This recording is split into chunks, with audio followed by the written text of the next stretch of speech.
Ada soalan ke? Okey, silakan. Mengenai solat, Ustaz. Solat? Jadi semasa solat didirikan, imam sudah berdiri depan kan, dan makmum yang saf pertama tu dah penuh. Jadi imam terus angkat takbir atau geram, imam dan makmum semua ikut lah. Lepas tu datang satu jemaah lah, ya masbuk kan. Tapi selalu lagi buatan dulu lah, sekarang jarang dilihat di Ustaz. Apabila makmum tu datang, dia terus sapa dengan makmum yang di depan tu, mana dia Untuk ke belakang. Sekarang jangan berlaku. Ada itu sunnah lagi. Okey. Maknanya bila kita datang, saf pertama dah penuh. Jadi kita ada seorang di belakang.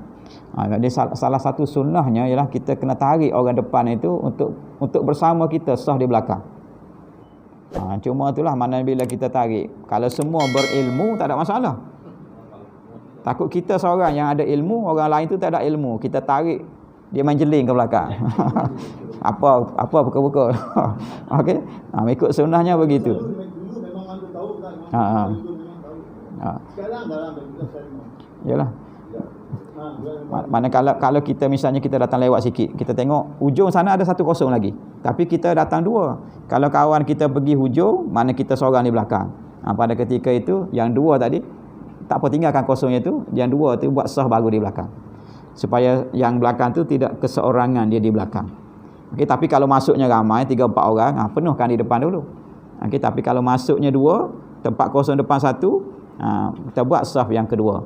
Dan kalau orang yang ketiga masuk nanti, dia penuhkan balik yang di depan tadi. Jadi begitu. Cuma dari sudut sunnahnya macam itulah, supaya kita yang sah baru itu tidak keseorangan di belakang. Tapi kalau kita tengok kita ni seorang belakang, tapi ada dengar air wuduk kat luar tu. Ada kawan duk tengah ambil wuduk. Mana tak payahlah ditarik yang belakang ni, yang depan ni. Mana kita tunggu sekejap, mana kejap lagi akan datanglah saf yang kedua, yang ketiga. Tapi kalau kita yakin tak ada orang dah, memang kita ni last sekali dah. Dari sudut sunnahnya maknanya kita tarik seorang daripada yang depan itu untuk buat saf bersama kita di belakang. Tapi itulah seperti beritahu tadi, maknanya biarlah yang kita tarik itu orang yang faham. Kalau orang yang tak faham, kita tarik dia buat saja. Dan benda ini kalau di negara Arab benda biasa. Arab dia bukan cuit-cuit, ditarik terus. Sebab tu kalau kita dalam saf, kalau kita tak sama dengan saf, dia main tarik terus. Itu bagusnya Arab. Arab ni dia main cara kasar. Okey. Itu. Okey. Adakah yang tarik itu ikut sunnah ataupun kita nak pahala berjemaah? Dia bukan kalau dia sembahyang seorang, dia takkan dapat pahala berjemaah. Satu kemungkinan lah. Okey. Satu, yang mana satu kita nak tarik? Kita nak tarik yang paling baik kita tarik tengah ke ataupun kita tarik tepi? Sebab kalau kita tarik tengah, pergerakan menutup ruang daripada masing-masing bergerak, yang kanan bergerak, yang kiri bergerak. Ataupun kita tarik yang di tepi. Okey. Kadang-kadang bila kita tarik di tepi, saya pernah buatlah, saya tarik daripada tepi, ada yang lain datang kemudian lagi dia tak sambung kita yang tepi, dia akan masuk tengah seorang-seorang pula. Ya, pertama sekali dia maknanya kalau kita buat sah baru di belakang tu, dia bukan tak dapat pahala berjemaah. Pahala berjemaah tu dia dapat, cuma pahala saf dia tak dapat. Maknanya kita sah yang kedua tu kita seorang di belakang tu. Pahala berjemaah tadi tetap dapat. Cuma pahala bonus safnya tak dapat. Cuma yang diberitahu tadi, mana sepatutnya bila kita mulakan sah yang baru, kita bukan mula daripada tepi, kita mulakan daripada tengah. Mana sebab itulah bila imam di sini, maknanya orang yang belakang, okey, maknanya yang kedua, 3, 4. Jadi kita sah yang baru di belakang tu, kita sah tu lurus dengan imam. Mana di tengah-tengah. Jangan ambil di tepi. Cuma itulah bila kita duduk di tengah, kita nak cuit orang depan tu. Dia melibatkan banyak pergerakan tadi.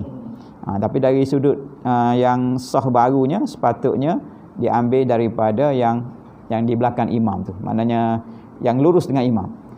Tapi kalau kita sah yang kedua, jangan di sebarang-sebarang cuit yang belakang imam tu.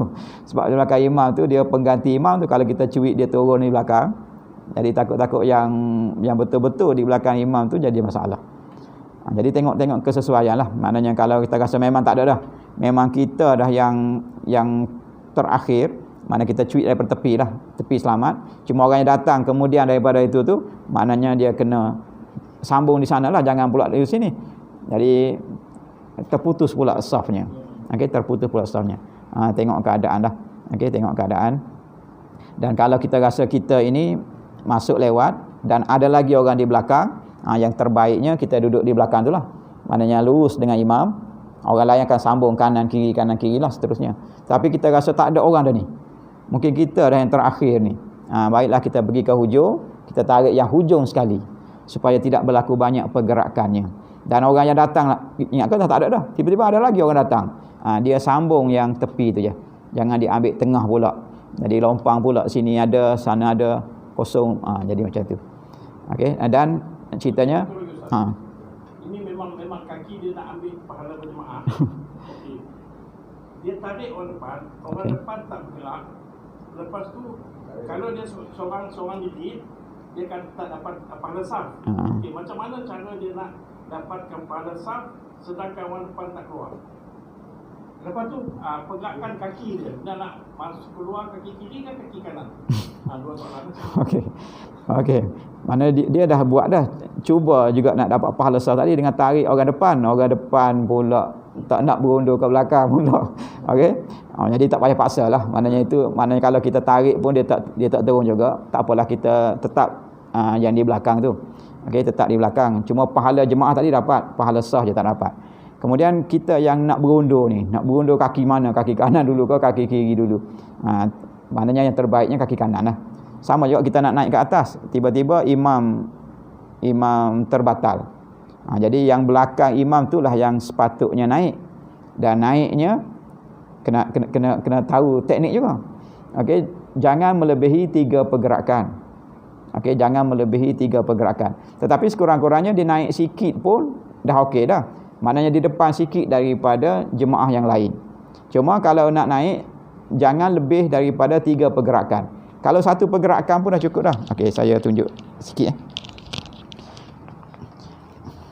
Maknanya kalau kita depan, maknanya kalau kita naik 1 langkah,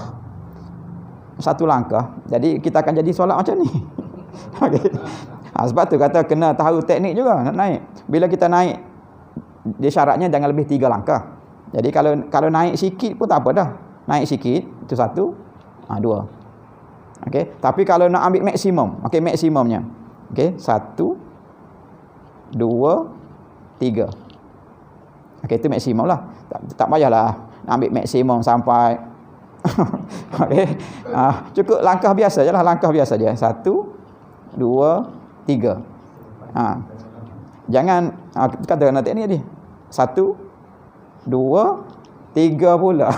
Okey, ambil yang ketiga tu sama semula dengan kaki 2. Okey, misalnya saf macam ni, syaratnya depan sikit je. Naik sikit pun dah okey dah. Tapi kalau tak payahlah sampai nak naik ke tempat ni. Okey, mungkin peringkat permulaannya naik sikit, kemudian boleh bergerak lagi. Cuma yang belakang tadi tu, maknanya kita undur ke belakang kaki kanan. 1, 2. Tak sampai lagi. Sampai lagi, sikit lagi. Jadi lama sikit, undur sikit lagi. Jangan berturutan lebih daripada 3 langkah. Okey, jangan berturutan 3 langkah. Yang macam tadilah. Maknanya kalau kita tarik pun dia tak turun, tak apalah. Kita teruskanlah. Okey. Okey. Kita teruskanlah. Okey, balik pada pergerakan tadi ya. Okey, kalau jauh memang dia lebih daripada 3 pergerakan. 3 langkah. Dia main 1, 2 berhenti. Lepas tu dia jalan 1, 2 dia berhenti, 1, 2 dia berhenti. Okey. Itulah maknanya jangan berturut-turut. Maknanya kalau dia berhenti 1, 2 kemudian tu dia macam ni. Boleh tak? 1, 2. Begitu. 1, 2 je lah. Jangan cepat sangat. Okey. Mana dia berhenti. Berhenti dulu, ambil nafas dulu apa semua. Nampak dah lama sikit, dia bergerak sikit lagi. Boleh. Okey. Tapi kalau yang seorang di hujung ni, seorang di tengah ni memang tak sempat. Okey. Okey. Okay.